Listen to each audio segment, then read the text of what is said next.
Noontime show as we get your weekend started a little bit sooner here. But Frank Sims with UNAP's Local 5098 has some work to do before the end of the day. There is an informational picket outside of Rhode Island Hospital pertaining to the negotiations between UNAP and Lifespan and 2,400 members. Thanks for taking the time to come in today. Thank you for having me. I appreciate it. So you're going to be out there to bringing attention to contract negotiations. Contract's up June 30th. June 30th. So talk with us about the fight. Let's see. Well, what we're actually doing today is we're taking this action to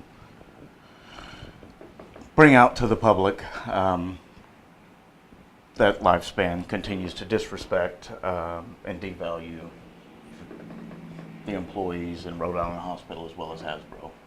And it has to do with the healthcare costs in the contract, has to do with retirement, but there's probably broader as well. I mean, what are you really looking for in this contract? Healthcare costs are one of our concerns, absolutely. Our retirement benefits. We also are looking for patient safety. That's always a big concern for us. The amount of care that we can give to patients due to short staffing is a concern as well. To have our wage scales brought up to a competitive level where we can be at market. As you know, right now we are the only level one in the state, and we have what I consider to be a revolving door policy with the new nurses that come in. They come in and stay a couple of years, use it as a stepping stone and go elsewhere. What we would like to do is hope to change that so that Lifespan and Rhode Island Hospital reflect what we would like it to be, which is not a place you start your career to go somewhere else, rather to be a place where you'd like to end up.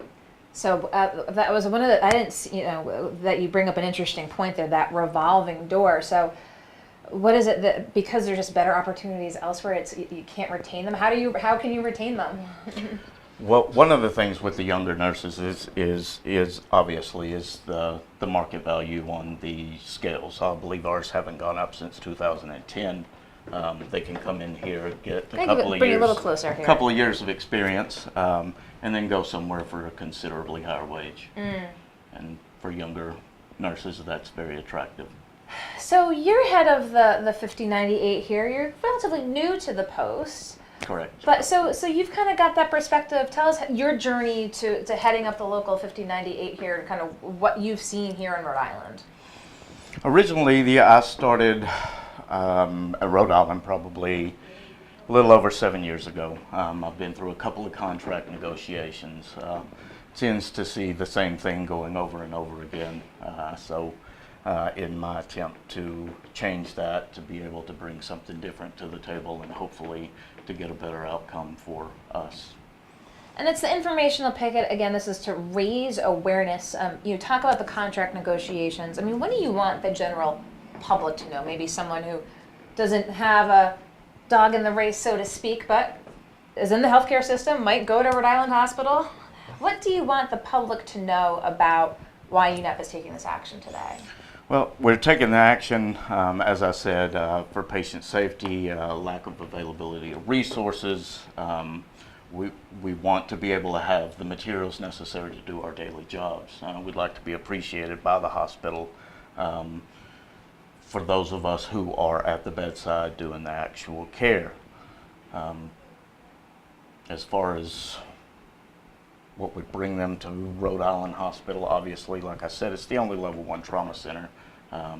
Anything that's hospital capable would be available at that hospital.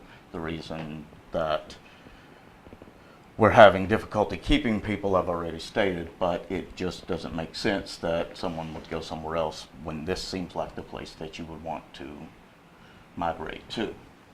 And so you've been in the industry for a number of years. It's 2018. When you first got into it, how much has it changed since you first got into nursing?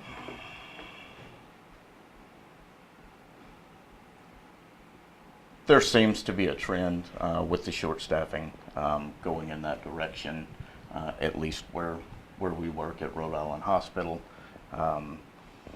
where we have less time to be attentive to our patients, less time to tend to their needs, and do what we actually got into this profession to do, which is care for people who need it.